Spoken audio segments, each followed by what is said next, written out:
Today's saint of the day of April 13th is Saint Martin I. The story of Saint Martin I, c. 600 to 655, who is venerated as a martyr, reminds us of what love for the truth, i.e. for Christ, means and how the fight against heresies derives from it. The saint showed his mettle when he was elected pope in July 649, because he did not wait for the consent of the Byzantine Emperor Constantine II, going against the practice that had been established from Justinian onwards, and which lasted more than 2 centuries, 537 to 752. One of his very first papal acts was to convene the Lateran Council, held in October 649, to condemn monothelitism. This heresy attributed to Christ the divine will alone, denying its subsistence with the human will, and thus undermining the meaning of the whole economy of salvation. Monothelitism had already been vigorously opposed by Saint Sophronius of Jerusalem, 638, the first to denounce the grave danger to the faith. The bishops gathered at the Lateran Council sanctioned the errors of monothelitism. They denounced as heretical both the Enithesis, a document promulgated in 638 by the then Emperor Heraclius and written by the Patriarch of Constantinople, Sergius I, and the Typos, an edict issued in 648 by Constantine II, at the instigation of the Patriarch Paul II, by which the emperor forbade any further discussion of monothelitism.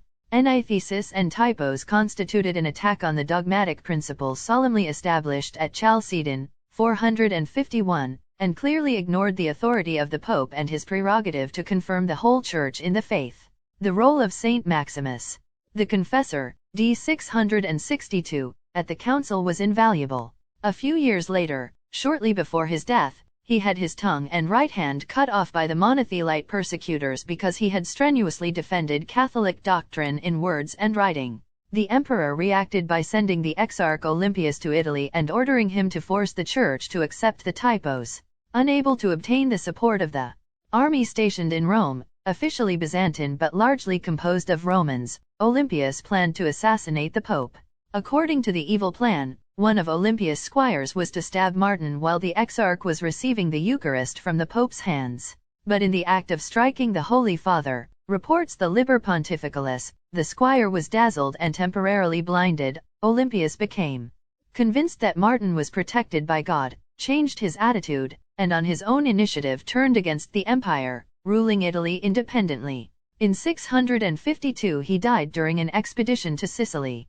Constantine II then sent a new exarch to Italy, who in 653 managed to surround the Lateran by deception, captured the sick pope there and deported him to Constantinople. Martin arrived in the capital of the empire after an exhausting journey. He was held in solitary confinement for 3 months and then condemned to death after a single day's trial, on the unjust charge of high treason against the state.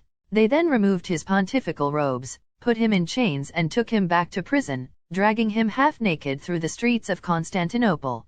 Patriarch Paul II, 653, who was also ill and in his last days on earth, interceded for Martin with the emperor, who changed the death sentence to exile. The Holy Father, of whom 17 letters are preserved, spent another 15 very hard months in captivity in Constantinople, but always remained steadfast in his faith.